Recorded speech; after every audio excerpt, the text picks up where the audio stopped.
Ako vám šlo silvestrovské otváranie šampanského?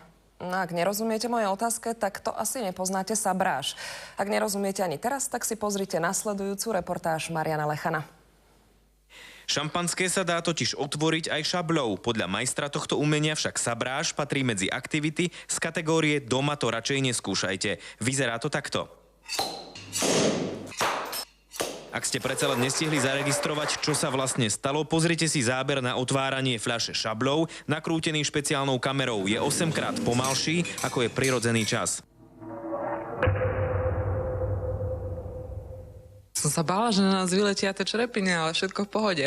Z fľaše odletí iba jeden kus, korková zátka s koncom hrdla. Keby sa nám aj nejaké čerpenie vytvárali, tak v podstate pretlak takej fľaši sa prirovnáva k pretlaku pneumatiky nákladného auta, kedy vlastne nedovolí ten tlak, ktorý odchádza z tej fľaše, aby sa dovnútra niečo dostalo. Efekt otvárania fľaše šablou dokáže očariť davy, no predvádzať to môže iba profík. Je to veľmi zaujímavé, pretože vlastne je to súčasť tej kultúry o víne a podľa mňa je to veľmi impozantné.